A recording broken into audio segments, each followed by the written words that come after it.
This is Who Makes a Podcast? Conversations with your favorite podcast hosts about who they are, the shows they make, and why they make them. I'm your host, Chris Cookley, and my guest today is Angie Griffith. Prior to podcasting, Angie spent a decade in the music industry managing the careers of high-profile clients, and she has strategically advised a wide variety of clients, including touring musicians, brands, nonprofit organizations, and independent podcasters. A couple of years ago, she realized that the unique mindset and strategies that globally recognized entertainers are using to achieve their success can and should be implemented by entrepreneurs and content creators, including podcasters, and that is exactly what she shares on her podcast, 4 Things for Your Podcast. Featuring a wide variety of industry thought leaders and noteworthy guests, 4 Things for Your Podcast encourages podcasters at every level to dream bigger and think outside of the box as they strive to amplify their powerful and unique messages through podcasting. Angie lives in Nashville, Tennessee, very near to me, and we recently met at a Nashville Podcasters meetup. We did a podcast audit during that meetup, and it was clear to me immediately as we started digging into Angie's podcast that she was somebody I needed to have as a guest. So I am very excited to have Angie on the show today, and I know she is going to have a ton of valuable and insightful information to share with both you and me. For the full show notes and links to everything we talk about in this episode, go to whomakesapodcast.com/E27. To find Angie, go to 4thingsforyourpodcast.com. That's the number 4. And now here is my conversation with Angie Griffith. Angie, welcome to Who Makes a Podcast. Thank you so much for having me. It's so awesome to be here. It's so weird being in like the other seat because I'm usually the host. Yeah. And it's funny you brought up that podcast audit. What a nerve-wracking thing, right? You and I both did it. It was, yeah. Just to have this whole room of podcasters critiquing every little thing about your podcast. It was super helpful, though. Actually, after that session, I went home and I did redo my show description. I haven't yet re-recorded my intro, but I rewrote my show description and I feel so much better about it. Yeah, I was going to ask you if you made any changes from the audit. Yeah. So that was one thing that you did. Anything else that came up that you thought about? Not specifically from the audit, but what I will say is if there's a podcaster listening, as hard as it is, if you can get feedback from people, especially feedback from both buckets, like the bucket of people that are podcast industry, not even experts, just in the podcasting industry and they understand it. And then another bucket of people that are just podcast fans and know nothing about the behind the scenes of podcasting. If you can get feedback from both groups, I think that it will significantly improve your show. Have you heard Jack Reisher? I'm not entirely sure how to say his name. Darknet Diaries? No. Okay. So he has a podcast and then the advice that you gave is very similar to what I think he did. Is the story that I heard is he started making his podcast and then would send it out to people specifically asking them, like, what do you think about this? If you stopped listening to it, where in the episode did you stop listening? Why did you stop listening? Would you recommend it to a friend? Like on a scale of 1 to 10, how likely would you be to do that? And he methodically improved the episodes of his podcast to the point that he gets like 6-figure downloads for every episode now because he spent so much time getting feedback and improving what he was putting out that people are like, I have to share this. I love this so much. It's such a great podcast. So I completely agree. You know, getting feedback from other people, other podcasters, definitely something that we should all be doing. And feedback from your listeners. Like you said, there's an episode I just released recently, depending on when this comes out. Recently, at the time of recording, it just came out this week, my episode with Alex Sanfilippo, who's the founder of Podmatch and Pod Lottery. And we were talking about ratings and reviews and the importance and how to get them and how to make sure that you're making content worthy of a 5-star rating. And Alex made a really good suggestion to my audience saying that you really should be speaking to your listeners in a way that doesn't scale. So rather than sending, a form, blasting out a form to your email database, really contacting people that listen to your show and asking for their feedback on your show. And his obviously explanation goes into way more depth than I can do, just kind of recapping our conversation. So if anyone's interested, highly recommend checking that episode out.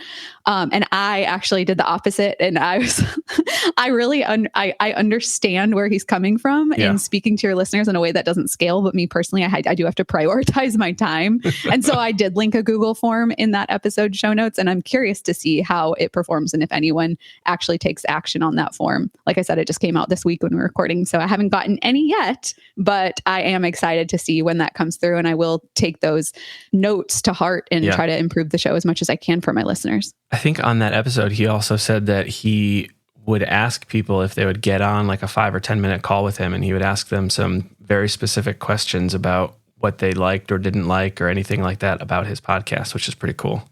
Yeah, I'm surprised you listened. Thank you for listening. I did listen. I actually really like your podcast. I've been listening to a lot of episodes lately. It's as somebody who makes a podcast about podcasting, it's right up my alley. So I appreciate you making it. And it's good. Well, thank you so much. I actually was listening to your latest episode, again, at the time of recording, with Brandon Hall, who is a mutual friend of ours, who I actually met at the same Nashville podcast meetup where I met you. I don't know if you met him there as well. Was he at that meeting? I don't know if he was at that specific one, but I'd met him at one in the past. I was going to say, because that's the first one that I went to. Oh, really? How did you know Brandon? He got linked up to me through Scott Johnson, who I had interviewed previously. Oh my gosh. And he was like, I know somebody in Nashville. If you're in Nashville, you should reach out to him. And then also there's this Facebook group and this meetup that you should go to. No way. That is so funny. What a small world. Yeah. Well, I was listening to that episode with Brandon and he goes through this long list of podcasts for podcasters that he listens to and loves. And I know he listens to mine. And I was waiting for him to bring it up and he didn't. And I'm like, what the heck, Brandon? I'm like, maybe he'll mention it later. Maybe it just slipped his mind. Nope. Whole episode went by. No shout outs from Brandon Hall. There are so many podcasts out there. There are. Yeah. All right. So you sent me a very long and detailed bio describing what you do, what you've done. It's a ton of stuff, mostly managing and partnering with different musicians, artists, brands, etc., to, I assume, help them along in their careers. Why go with podcasting? Why make a podcast? Why focus? I know you're starting a business. You've started a business on podcasting, helping podcasters. Why this vertical, this medium? All I can say is it's fate because of how it happened. I never had any intention of going into podcasting.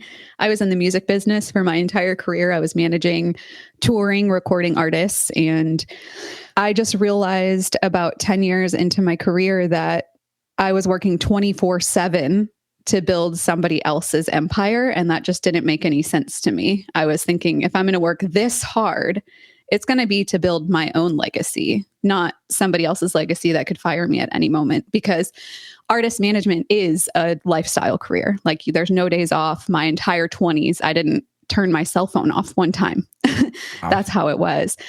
And so I decided to start exploring what options were out there. And I actually have a whole episode about this story on my podcast. I listened to it, yeah. But to make a very long story short, another manager in town, essentially I don't want to say a competitor to the company I was working for, because it really doesn't work like that.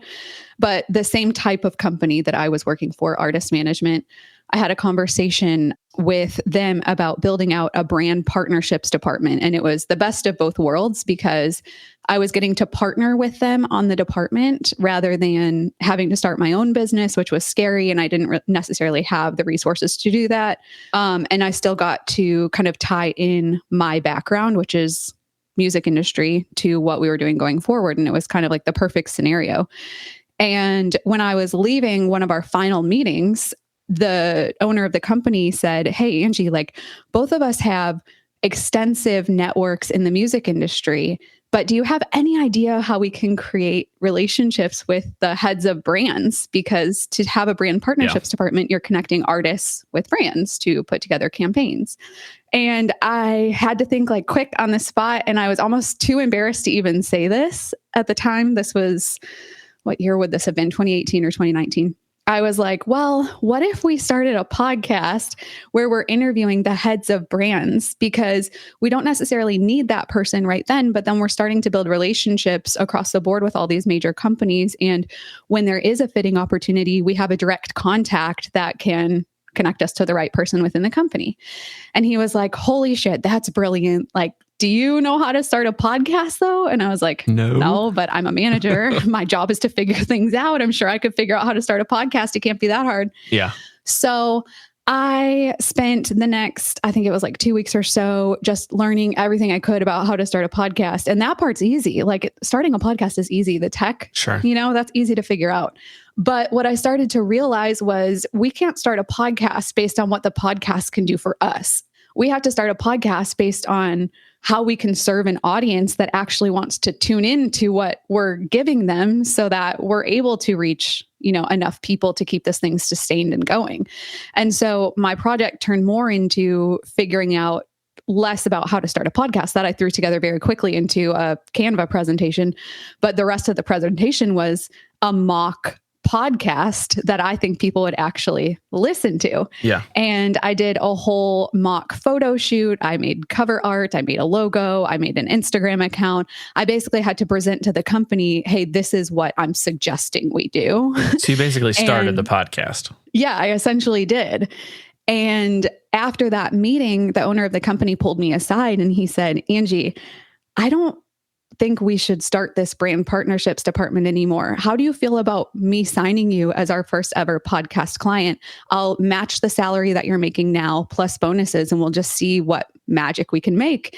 And to me, that's like a dream come true, right? Like, yeah. And it's so unheard of. Anyone in entertainment can let you know a manager doesn't sign another manager. Like, doesn't happen. I've never heard of it happening. The closest example is Chrissy Metz, who plays Kate on This Is Us. She was a former talent agent who then went on an audition. But that's the only other time I've ever heard anything like this happening. And so that was the plan. And then we both thought about it separately, and we came back together and we said, well, just because of how much relationships matter in this industry, we both felt that it would be the right thing to do to bring the opportunity to my current company first, knowing full well that my bosses were going to be like, what? Like, no, Angie, like, good luck. We support you and thank you. We appreciate it, but no. Yeah. So I fly to LA and I'm sitting down in our big fancy conference room in front of all of my bosses, and I'm sharing with them what all is going down. And I had prepped them for this in advance. It wasn't the first time they were hearing it. And their response to me was, okay, well, we'll match your salary, plus you keep your assistant plus bonuses. And so I was like, what is happening? Like, what in the world is going on? And so that was the plan. And I went back to the other guy. And of course, he was like, what's meant to be will be. I love and support you, and I wish you all the best. And we still have a great relationship. And so that's what I did. And I started, I filled in my assistant, and I was day-to-day manager for 2 clients at the time.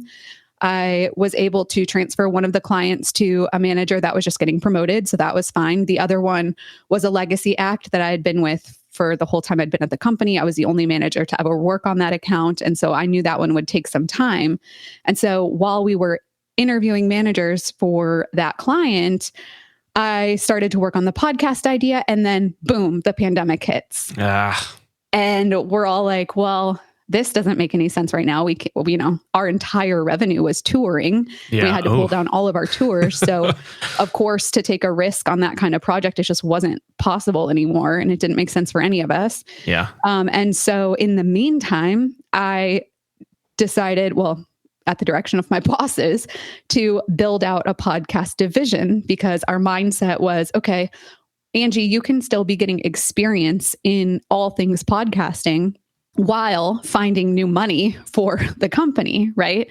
And so I really took full advantage of that opportunity and set as many meetings as I possibly could, because I had a very powerful email address and I could get a meeting with anybody I wanted with it.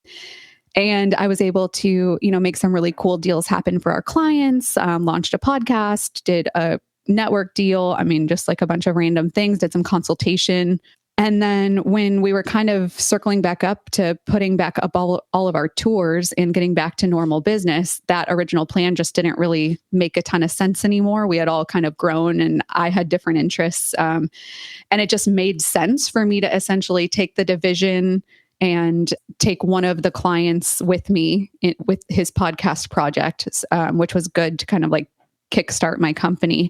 Yeah. And then I just decided to start my own podcast and do my own thing and really focus on building my brand as a creator while doing things to, bring money in and pay the bills as well. So it's like a hybrid. It's like, yes, I'm building a brand and a business, both as a creator and as, I just started a network and I signed other shows to the network. And it's just, so much going on, as is typical in the early stages of entrepreneurship, but all very exciting. Yeah, no, that's incredible. I mean, did you go back to that other manager and be like, hey, can we do this again? Or were you just not interested at that point? No, at that point, I just wasn't as excited about that idea. Yeah. And I was more excited about owning my own intellectual property and not having to answer to anybody and just seeing what I could build on my own without having to take an investment from somebody. Yeah, no, I understand that. That's super honorable and inspiring, I guess. I don't have the gall to try and do that without a day job. So I am very impressed by that. I will say one thing I learned along the way, since you brought that up, the first year I was putting as much work into this as a full-time job, if not more. I was like, I'm going to work just as hard on my own thing as I did working for somebody else. That's the only way this can succeed. And I put myself in a lot of debt. And so my suggestion for somebody else in this same position is don't stay in a corporate career where like constantly you're having to compete with people and climb the ladder and please people. No, but do have some sort of income coming in and make time for that so that you don't kind of screw yourself over like I did. Now in this second phase, I am also nannying. I'm also doing DoorDash if and when I have to. And I'm proud of that because I'm being scrappy to follow my dreams. And there's nothing wrong with that. Who hasn't DoorDashed at one point or another? I've delivered a McDonald's bag once or twice. It's amazing. It's so, when I found it, I was like, why have I not been doing this whole, like even while I was a manager, my bosses would have hated that. They would not have let me do that. But yeah, I mean, it's such an amazing opportunity. Stuff like that is out there, like Instacart or, there's dog walking. There's so many options. Just don't put yourself in a position where you're relying on the income from a brand new business, especially as a creator, because it takes time and you're going to be putting out energy that is so desperate that it turns people away, and it's going to start to take you even longer than it would if you would just relax and not have everything hinging on whether or not people are listening to your podcast or buying your products. So I have another follow-up question to that story, but first I want to say, I think I'm right in this, that Phyllis from The Office, I assume you've seen The Office. The Office? I've never heard of that. Really? Yeah. The Office? The TV show, The Office? I'm just kidding. Oh my God. Your face. Okay. Jeez. I know Phyllis. Go on with your story. I think she was a talent scout when they started. I don't know if that's the title. She was one of the people that were trying to a casting person, like casting roles for that show. And then, no way. Ended up being an actress on that show. Oh my gosh. Now she's the third person I know. I would confirm that, but I'm pretty sure that was the case. All right. That's so cool. So you were at that initial meeting with other manager guy who suggested the brand thing and you spat out, we should do a podcast. Were you listening to other podcasts at that time? Like, did you have an idea of what a podcast was? Yes, I was obsessed with podcasts at that time, which is why I think that came to mind so quickly on the spot, is because I was just in that frame of mind in that season of life. It was when I first really started binging podcasts. Okay. When Serial came out, that's when I feel like podcasting really went mainstream in a huge way. And Serial is what got me into the podcast app. But at the time, I didn't really love Serial. I didn't see what all the hype was, but it really got me exploring what other shows were out there. And I really started listening to lots of entrepreneur type shows and brand building shows. And that, I think, is what catapulted this whole thing, is listening to all of those podcasts. Yeah, it's kind of crazy how many people still don't listen to podcasts when there's almost guaranteed to be a podcast about something that they are just so excited about. Like, you can get so niche in podcasting. There's something for absolutely everybody. So it kind of kills me a little bit when people are not listening to podcasts. Everybody should be listening to podcasts. I just posted an Instagram reel about this yesterday. My little brother, the joke was like a reel. It was like a joke on, still asking my brother if he's listened to my podcast yet. And of course he hasn't, something like that. But the caption was teaching my audience, hey, your family and friends aren't your target audience. So don't be upset if they're not listening to your show, and more focus on the people that you are trying to reach and try to reach them. But in that caption, I did talk about how I wish my brother would just open the podcast app, because there are things that he's interested in, but he won't even give it a chance. And it actually gives me hope, because I know there's so many people like him that once they find that one show that hooks them, then it's just going to snowball from there. So that means that as a creator, if you're just now getting into podcasting, there's still so much opportunity, because there's so many people like that haven't even discovered the app, and your show might be the first that they discover. And what an opportunity that is. Why do you think it is that people find podcasts so enjoyable? What is it about listening to a podcast that kind of hooks people in? For me personally, it's the fact that I'm a huge multitasker. And I listen to podcasts while I'm working out most of the time. And it's a really great way to train my mind and train my body at the same time. And that's how I started listening when I first got into it. And it was all entrepreneur type podcasts at the time.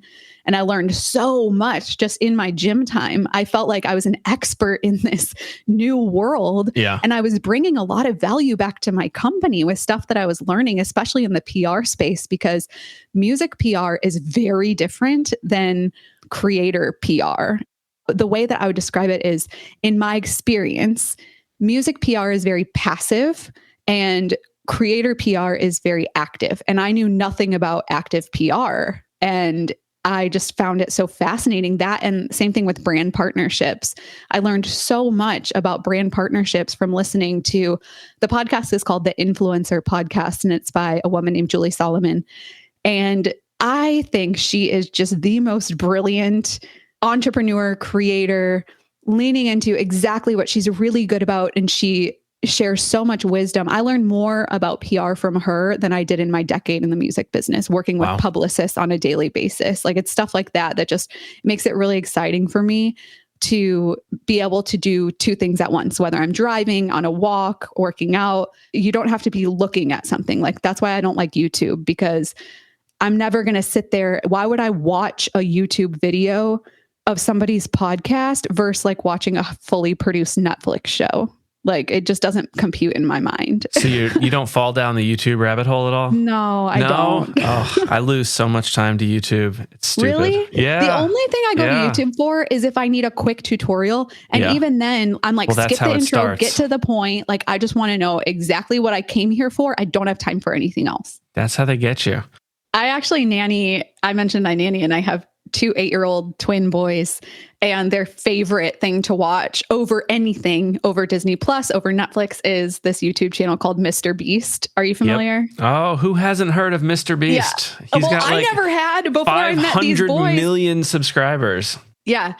And I will say, at first I was like, what are you guys watching? Why are you watching this? It's so stupid. But because it's like an acquired taste. Now when it's on, I'm like, ooh, what's the challenge going to be? Like, it's actually like, if you can keep 8-year-olds engaged, it's good content. And that's actually a good reality check for me too, because sometimes they'll be like, let me see your Instagram, let me see your TikTok. And I just see them being so bored because my content is made for adults. Right. And it reminds me that I need to step up my content. Well, I mean, to be fair, your target audience is not 8-year-old boys, but I'm glad to be compared to them in my YouTube tastes. So appreciate that. No, Mr. Beast is a YouTube legend at the moment. He's not my typical cup of tea, but he is. You can't deny his success. He's unbelievably successful. Yeah, very impressive. All right. So your podcast is called 4 Things for Your Podcast. How would you describe what you're doing on the show? What's the show about?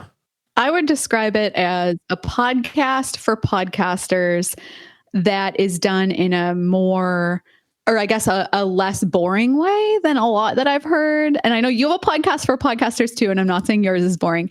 I'm just saying what I was finding when I was trying to learn about the podcast industry, I was learning everything from like older men who had been in this industry forever and they are by the book and they have going to teach an old dog new tricks. And for me, it was like, okay, but like the whole way you win as a creator is to be unique and creative. There's not a one size fits all. And like, we can talk about microphones all day, but that's the least of your worries if you're trying to grow a brand. And so my podcast really speaks to the podcaster who wants to chase a big dream and they're looking at their podcast as a marketing tool for a bigger brand or business that they're working to build and strategically tying it all together. And so on my podcast, while yes, we'll have an episode where we talk about ratings and reviews and the importance of them, that conversation is really fun and conversational. It's not like a stiff interview.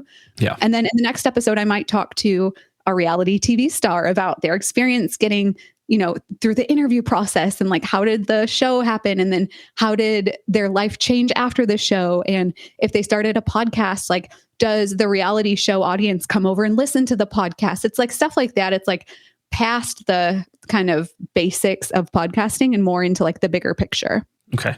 So maybe how you can use a podcast as a funnel or audience acquisition or just getting eyeballs. I'm trying to narrow it down too much, and it's just a fun podcast about podcasting. Yeah, it actually can be all of that. It just depends on the episode, really. The whole thing is, in my opinion, yes, my podcast is a podcast for podcasters. I think it is important to niche down if you have a podcast. But as far as the content, I don't believe the content needs to be the same from episode to episode. Yeah. I just think that every episode needs to be speaking to the same person. And podcasters are multidimensional. They're not just into the tech, right? Like, they're into all of these different things. And so every episode, I kind of do a recap at the end of the 4 things that I took away from the episode that a podcaster may find interesting to help them along on their creator journey.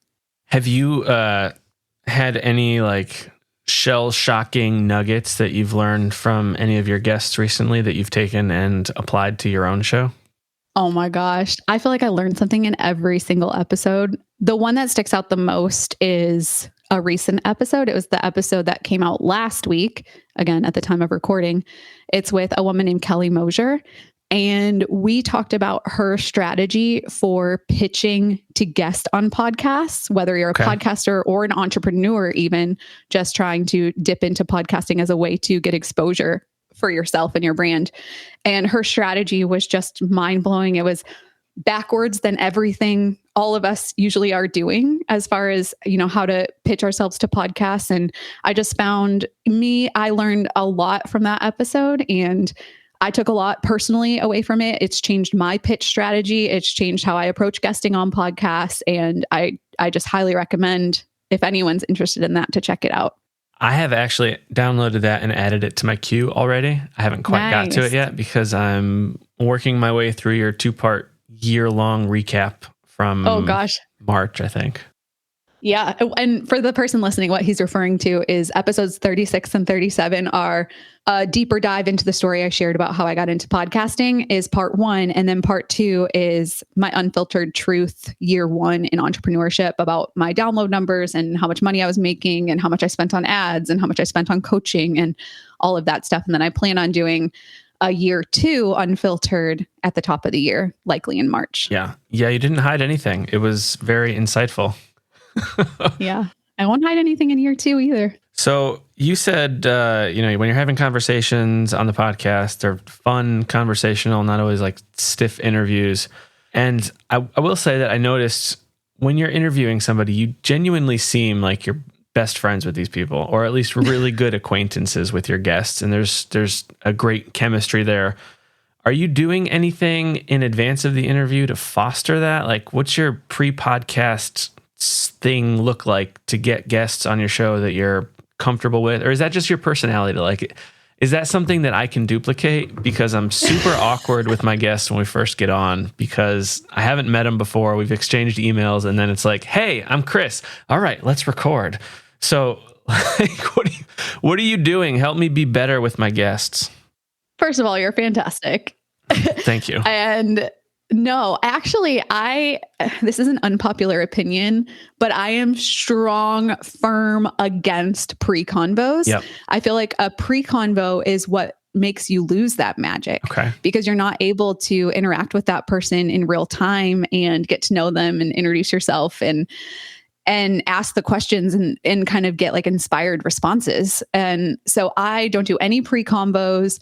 The only thing else I'll do is I'll request, if they have it, a boilerplate bio, which is just like a 1-paragraph bio, their preferred headshot, and anything that's off limits, I guess. Just the basics. But no, I don't really go into anything with them prior to getting on the mic, because I really appreciate like the magic of the conversation happening for the first time. And I guess sometimes it seems like we're best friends because we are. I've had a lot of my really close friends on the podcast, which is super helpful. Yeah. But with the people that I've never met before, I think that's just my personality. I've always been able to relate to people really well. And also, I'm really particular about who I invite on the podcast. So if I'm not genuinely interested in learning about them and genuinely interested in what they have to share with my audience and excited for my audience to get to know this person, then I'm not going to have them on. So I don't do a lot of favors for people by having their clients on my podcast. Like, I'm very, very intentional about that, which I think definitely helps. Okay. So other than being picky about your guests, it's not replicable. Got it. Perfect. Excellent. Moving on. It is replicable. Just go into it as if you're talking to like your brother, you know? How are you deciding on topics to interview your guests about, though? It seems like your guests, when they come on the show, there's a central theme that you're trying to elicit answers about, like they're an expert in something. Are you like making a list of topics in advance that you want to cover on your podcast, and then you're finding a guest to fill those? Or are you finding guests and then figuring out what topics they could be great at? Like, what's your process for that? I love that you notice that, because it's something I really I'm trying to be more intentional about doing that, having one episode focus on a very specific topic. And that's something I'll definitely be doing in the new year as much as I can. Sometimes it's hard because, as content creators, we just have to put out content sometimes. Right. And sometimes it is just hearing someone's story and what can we take from it. Not every episode can be a training episode, because frankly, there aren't that many people out there teaching really well on podcasts. So they're really hard to find. I would love to find as many as possible that I really truly can get behind, but it's just not the case. But no, I think it's just like pretty much inspired. I don't make a content calendar in advance. I do have a content calendar that helps, especially when I was first getting started into podcasting. The idea of having a weekly podcast was really overwhelming for me. So I did put together a content calendar, but since creating it, I haven't looked at it. And I really just find the person that interests me. And usually when I find that person, I already know what I want them to share with my audience. Perfect example is I was at an event a couple months ago at the new Soho House in Nashville, and there was an artist playing. He was the headliner artist that night. His name's Clayton Anderson. His episode actually comes out next week. But in his set, he was a headline artist. And right before he played a song, he said, he was talking about this concept of, it's never too late to chase your dreams. I finally got my record deal and, blah, blah, blah. And I just blacked out after he said that. I was like, wait, it's never too late to chase your dreams. That's a perfect podcast episode. I beelined over to his publicist and I was like, hey, I want him to come and talk about this on the podcast. I want him to share his story as a musician, as a creator, because I know that as podcasters, there's so much we can take out of that, because a lot of podcasters are getting into podcasting late in life, because guess what? Podcasting didn't exist when I was in high school. These these teenagers now have so much technology and opportunity that just wasn't available to us. And I probably would have gotten started back then if it was an option, but I just didn't know it was. Yeah, no, you're finding guests. It sounds like everywhere. I mean, at this concert at Soho House, is that where it was? Yeah. Are they also podcasts that you listen to? Like, yeah, sure. How are you finding people? Are you doing Google searches? Like what? No, this is something when I first got started in podcasting, these were the questions I worried about. It's like, how will I find guests? How will I have topics? And I'm a little over a year. No, I'm just under a year of doing guest interview episodes, and it hasn't even been an issue once. Like I have so many ideas. It's like insane. And it's just a matter of finding the time to record and release them at this point. Like I actually ran across an Instagram ad about Kelly Mosier is how I found her. I found her Instagram ad, and then I clicked on her profile and I was like, oh, she seems to have a really cool pitch strategy. I wonder if she'd be willing to come on the podcast. And I just DM'd her and then emailed, to schedule, and boom, she was on, and it was the best episode I've released in a very long time. And it's all because I ran across her Instagram ad. So I just always have my eyes and ears open, and I'm always thinking about it. Like my brain doesn't turn off from this brand that I'm building. And do you think that your experience as a manager helps you at all in any way reaching out to these people and trying to get them to come on? Because I know that I've reached out to, I actually have a fairly decent hit rate, I think. Of the maybe 50 or 60 people that I've reached out to, I've had like 30 people say yes, that they would come on as a guest. That's amazing. And I'm going to chalk up a lot of the other ones to emails going to spam folders, which I think has happened. But do you have like a plan that you follow when you're reaching out? Do you have email templates, or how are you going about getting the yes to come on your podcast? Yes, my experience as a manager helps me more than I can even put into words, because I, for 10 years, was on the receiving end of getting pitches because we managed high profile clients. And so I was constantly vetting opportunities. So I know what's important to people, and I know how to lean into the right things. Like if your download numbers aren't great and you know that, don't lead with your download numbers, right? So yes, it's all about like crafting the perfect pitch, but more so it's really about creator to creator reaching out to make that first connection. And I'm still doing everything my own, scheduling and all of that stuff. Think about like the bigger artists that I work with still to this day. If there's a huge act that we're going after, the first thing I'm going to do is I'm going to say, hey, to the creator, why don't you slide into the DMs and just get the yes? And then once there's a yes, then you can pass it along for scheduling. But that like really personal connection and like excitement for wanting that person on your show goes a long way. Are you doing that on Instagram primarily, or is it like through email? Either one, really. Okay. I prefer email because I just move so quickly, and it's just so much easier and faster to work in email.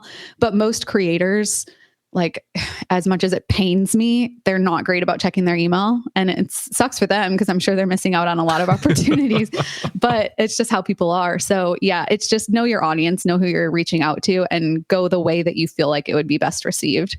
And how long roughly do you think it takes? Like from the time you find somebody, how long is it usually taking you to get them on the show, schedule an interview, and then release that episode? Is this like a 1 month process, 3 months process? Like how far in advance are you working? It's all over the board. Again, it just depends on who the guest is and what their schedule is like and what my production schedule is like.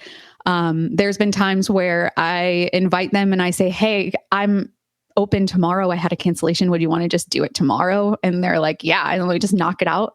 And then there's other times where I go back and forth with somebody for months because scheduling is scheduling. You know, everyone knows about that. But it's just when you're scheduling and it's taking a long time, just know that all of your eggs aren't in that one basket. Just let them take their time. When the time is right, they'll come on, and just keep that door open. And eventually it usually ends up working out. And speaking of scheduling, I appreciate you either pushing your lunch back or taking it early as we're doing this over my lunch break.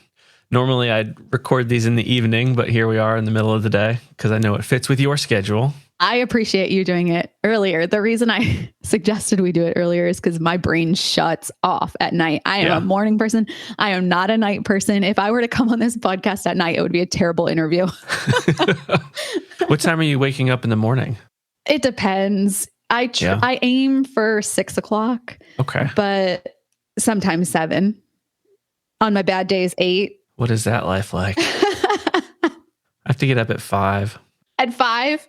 Yeah. 5. Yeah, that used to be my life when I had to go to an office. Yeah. But working from home and yes, I work for myself. It doesn't mean that I work any less than I ever did. But working from home is the big difference because you're cutting out the commute and all the bullshit of having to put on makeup and hair and dress nice. If I don't have any Zoom meetings scheduled, I save so much time on those days just from not having to get ready because I don't have to go into an office where I may see people. Yeah.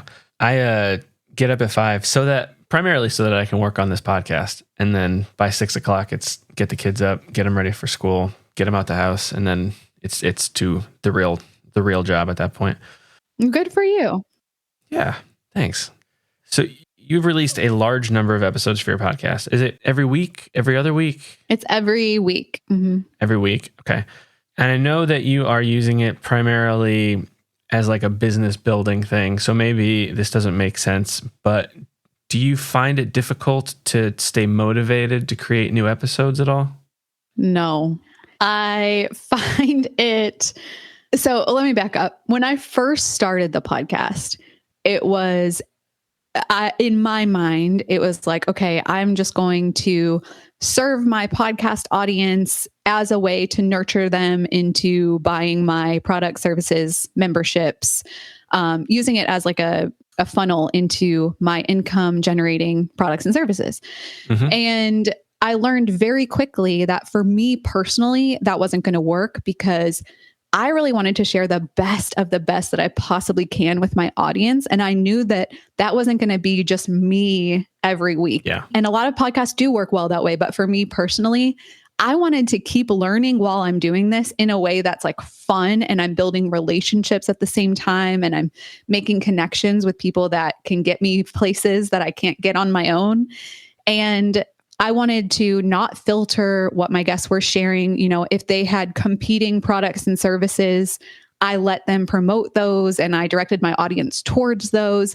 And it became more of my podcast. No longer I'm looking at it as a funnel into my products and services, but more so as just building myself up as a credible expert and a friend to podcasters and somebody that they can trust to bring unfiltered information and what they need to know and not hold anything back. And now my goal is more so just getting as many listeners as possible so that I can make money through sponsorships, which is way different than what I first thought I would be doing. I never had any intention of working with sponsors over promoting my own products and services. But if you just follow your intuition, it just takes you places you don't expect. So when you say sponsors, do you mean ads running on the podcast? Because I know that on yours, you have dynamic ads, I think. Mm-hmm. Yeah. So it can be two ways. Programmatic ads are the ones where you just kind of place your markers and the marketplace fills them based on a bidding system. Okay. And you're not going to make a ton of money on that until you have a massive amount of downloads.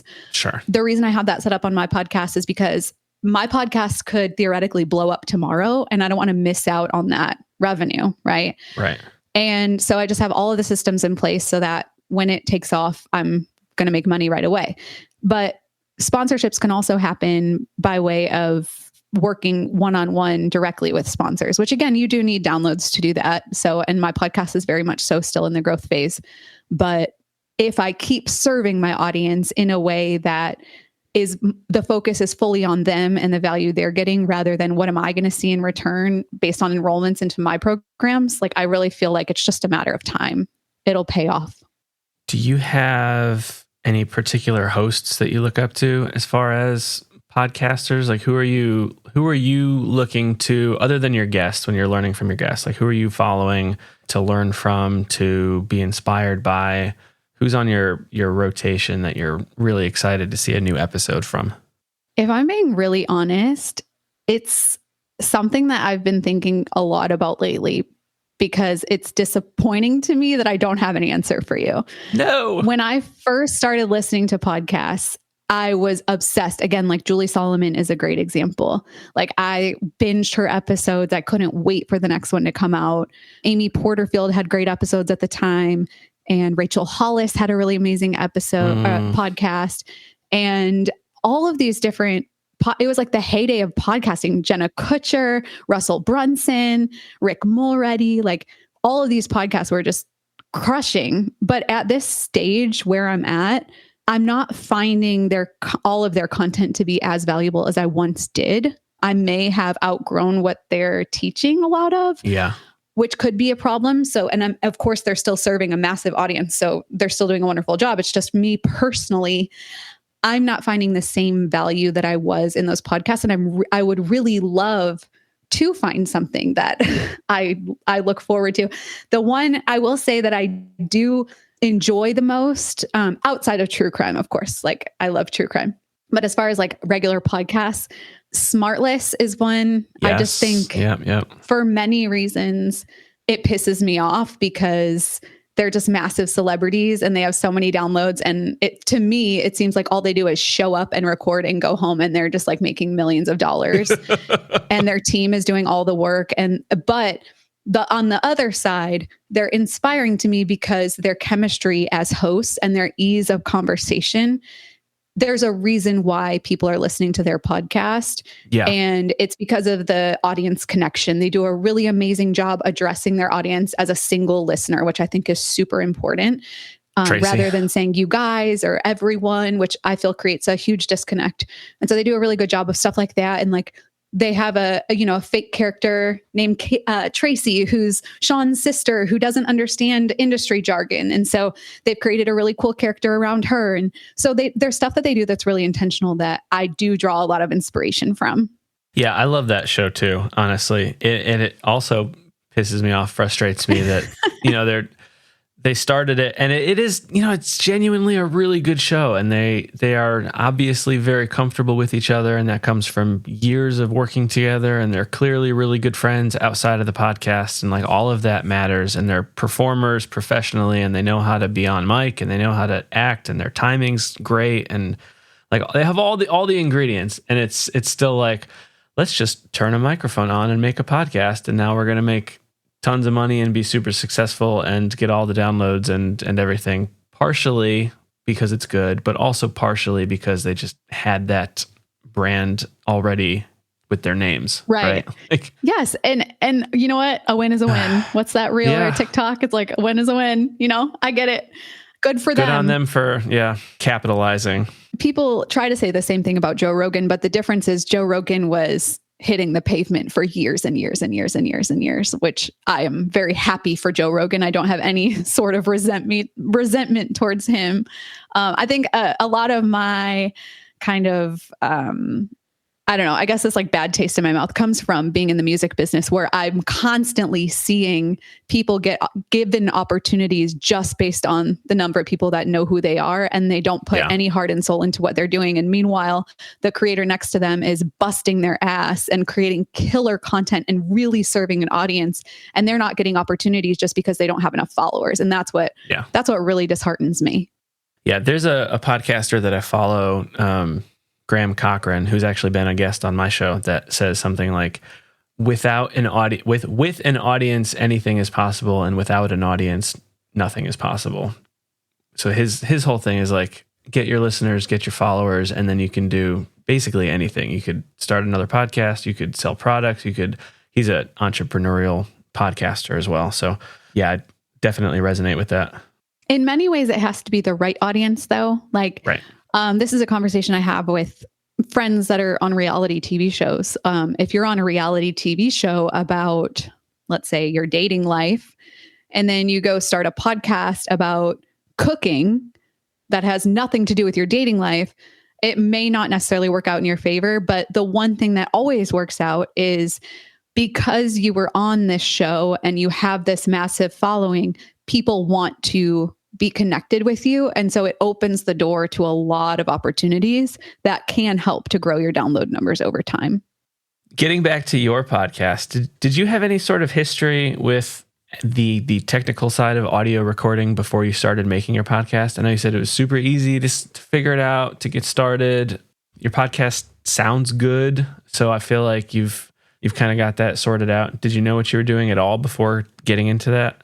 Yeah, I'm glad you brought that up because I always say it's so easy, but then I forget I do live in Nashville and I have an audio background. I actually moved to Nashville to be a songwriter. And so I was recording all of my own demos into GarageBand. And then in college, I studied the music business, and my degree is in music business, and my emphasis, which is just like a minor, is actually in audio production. So I took super easy, really advanced audio classes in college. I was recording my final projects to tape, not even into Pro Tools, to tape, which the person listening probably doesn't even know what that means, but like reels. It was a really, really intense program. And so, yes, I was familiar with a microphone and inputs and things like that.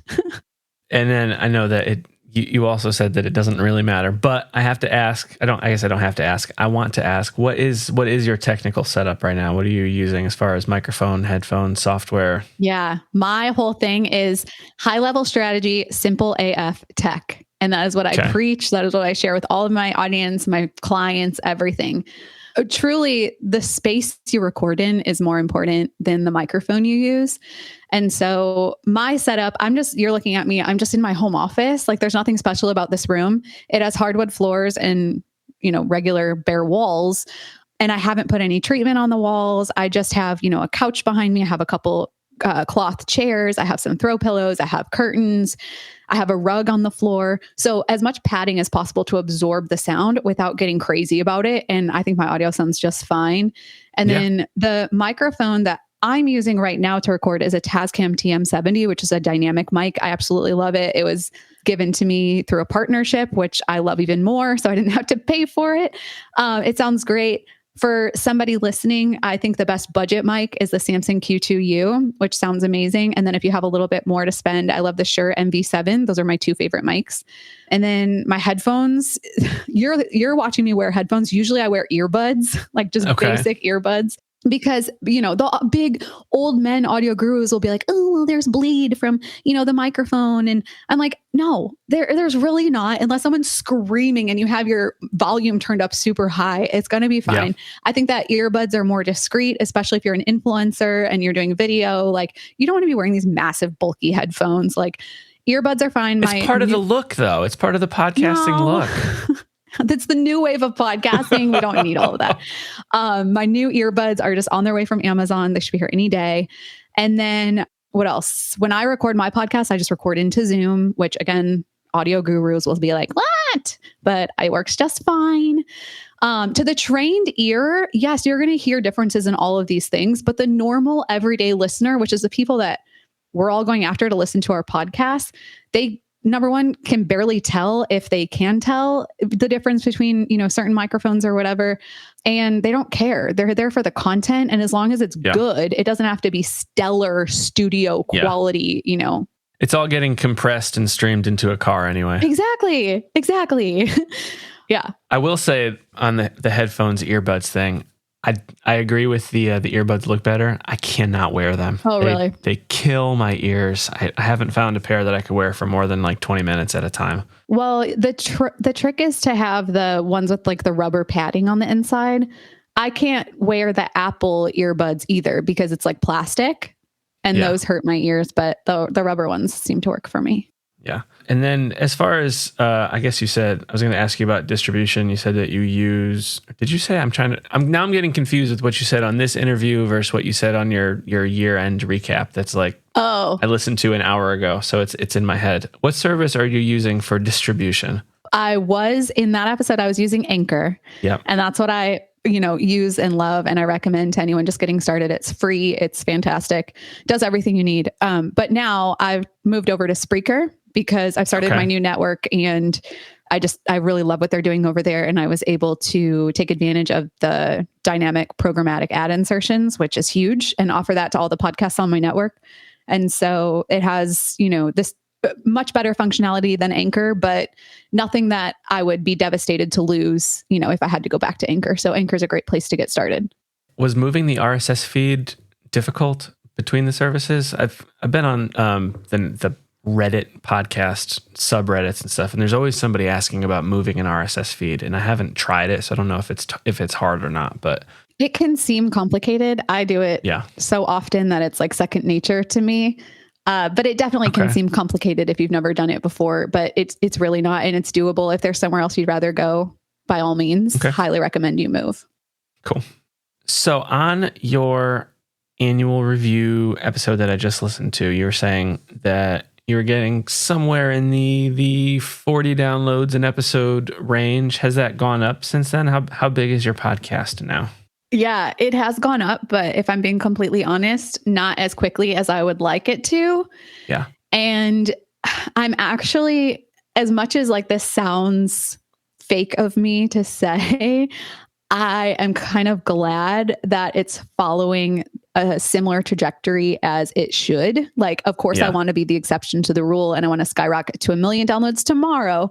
But one of the core principles that I feel strongly about is that success in content creation is something that is never going to happen overnight. Again, unless, there's circumstances where if you're on a nationally syndicated TV show and then you release a podcast, that's a different story. But just grassroots content creation, you have to be consistently putting out great content on a consistent schedule with discipline over, I say, around a 3-year period before it really starts to see traction. And I'm about a year into this podcast. So unsurprisingly, it hasn't taken off yet. Right. But my download numbers are growing over time. It is going upwards constantly, just at a very slow pace. So while as last year, I think it was averaging, what did you say, like 30 to 40? I think you said 40. Okay. So 40. Episode, and now I would say each episode within the first 30 days gets about like 110. Nice. Which again is like nothing to brag about by any means, but it is going upwards in the right direction. And I know that my content just keeps getting better and better. I know I'm not slacking on it. So it's just a matter of reaching the right people, letting them listen to enough episodes so that they get to know, love, and trust me and start sharing it with their friends and looking forward to new episodes. And of course, taking advantage of every opportunity I can to guest on amazing podcasts like yours that are speaking to my exact ideal listeners. So that's hugely important too. And that was going to be my follow-up question. It's growing, steadily, not as much as you would hope and dream, but steadily. What are you doing to help facilitate that growth? Yeah, well, my number one strategy is guesting on other podcasts. And if you think about it, if you're trying to promote your podcast on, say, Instagram, it's going to be a lot harder to convert the people that you're targeting to listen to a podcast, because half of those people probably have never opened a podcast app, and your Instagram ad probably isn't going to convince them to. Yeah. They're there on Instagram because they like Instagram. And so the way to really convert podcast listeners is to speak to people that are already listening to podcasts. Number one, you're removing that whole barrier. So when I go to speak to, for instance, your podcast, not only am I reaching your whole audience, but I'm reaching a whole audience that I know is interested in what I'm talking about. And so those are going to be much more valuable conversions for me, and much more likely that they'll go check out my show than going and, doing an Instagram live with a huge influencer that has 1 million followers. I would rather guest on a podcast that gets 50 downloads an episode, speaking to exactly who I want to talk to. Yeah, that's something that I need to start doing. I haven't done it yet. So we're approaching the end of my first year making this podcast. And so I wanted to make sure that I could make a podcast consistently and that I liked what I was doing before I started trying to promote it too hard. But I think next year, my goal is going to be being a guest on other podcasts. What do you see for the future of your podcast? What are you hoping for? Do you like your current format? Are you thinking about changes as we approach the end of the year, going into the new year? I wish I could tell you. I just follow my intuition and I go with what feels good for me. It's changed so much in the past year alone. Yeah. And I'm just going to keep following my gut and pivoting. And I don't want to get too attached to any one aspect of my podcast. As a matter of fact, I was at Podcast Movement I think it was actually Podcast Evolutions, one of the conferences recently, the one in August in Dallas. And somebody that I really, really respect in the podcast industry, he's the head of a major, major company in podcasting. And he happens to be a fan of my podcast. And he came to me with a notepad full of suggestions. But it was all out of love. And like, he's like, you're doing amazing. I was just thinking like, what if you did this too? And like, it's really hard to go to a creator with something like that. But because he knows that I trust him so much and I trust his opinion, but also I have a backbone. And if it doesn't feel right, I'm not going to do it. I always appreciate his suggestions to me. And he came with a really amazing suggestion. So what I was doing before is when I had a guest on, the last question I would ask is, what are 4 tips that you have for anyone wanting to learn more on this topic or whatever? Yeah. And he was like, I think you're handing over the expert hat to your guests when you ask that question. Why don't you not ask that question and instead recap your 4 takeaways? Because your audience wants to know, what did you take away from it? Because they're following you and you're the leader. And I just thought that was so brilliant. And you're just, when it's your own podcast, you're so in the weeds that you don't have time to think about the little tweaks like that. Right. And it's little stuff like that that really truly makes all the difference. When I implemented that change, I was hesitant at first, not because I didn't think it was a good idea, but because it was an extra line item on my per episode workload that I'm already feeling overwhelmed with sometimes. Right. But I knew that it was such an important key aspect that I had to make time for it.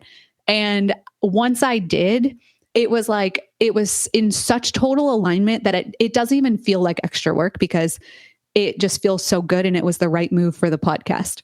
So going forward, I just want to always keep my eye out for opportunities that are going to improve the show, improve the experience for the listener, and just lean into those, whether or not it's more work. Like if it's the best thing for the show, I want to take advantage of it if I can and just keep seeing where it takes me. I had no intention of starting a network, and I just started a network because it was the right move. It felt right. It was in total alignment. And now I'm just so excited about that. Yeah. So what is that? Could you talk a little bit about that as we kind of start hitting the end of this? What is the podcast network? What's the goal with that? Who's on it? Yeah, it all stemmed from a conversation I had on my podcast with a man named Edwin Covarrubias. He's amazing. His podcast gets like millions of downloads. It's called Scary Story Podcast, where he literally writes his own scary stories and reads them. Okay. And it just blew up. And he, on his podcast episode, on my podcast, he was sharing his journey in monetizing at 1 million downloads. And he was sharing how he had worked with advertising agencies like AdvertiseCast and Podcorn, and he just wasn't making what he could have been making. And he had a conversation with somebody at Spreaker who ran some projections for him. And he was like, okay, I guess I'll try this out. And then he started making so much more money when he switched over to Spreaker. And so I just wanted to be connected with his rep at Spreaker just to form a relationship. I didn't think that my podcast was ready to go beyond Spreaker. Yeah. But I just wanted to form a relationship with her, maybe have her on my podcast. And when I started talking to her, we just connected on a business level because of my experience and my background. And she was like, Angie, you have such an extensive network of podcasters. Like, why don't you just start your own network and see what you can do? Like all of your friends who don't have network deals, it's like everyone's leaving money on the table. Why don't you just get everyone together, help each other to cross collaborate, grow your shows and grow and make money together? And I was like, holy shit, why don't I do that? And so I set up an S Corp, and the network is called Podfluencer Collective. And I just reached out to a bunch of friends. This was about 2 months ago, and I already have 7 shows on the network. And every time I onboard a show, we go through like a whole production facelift and talk about how to make sure that the product we're presenting to the world is ready to be pitched. And then we move into the marketing phase and we talk about cross collaborating. We do trailer drops on each other's shows. We'll talk about feed drops, guesting on other podcasts. We're able to tap into the iHeart PR department to do cross collaborations with other Spreaker shows. And then once the podcasts grow to 40,000 downloads average monthly, then we also get to tap into the whole iHeart sponsorship department who pitches for host read ads. So it's this whole growth monetization engine that we're tapping into. And being the leader of the network, it's really opened my eyes to how much value I do bring to these podcasts. Because if the podcast were just to go sign up on Spreaker on their own, they could access the programmatic ads, but they're still going to be like doing it all on their own. There's too much going on at Spreaker for them to pay attention to each podcast.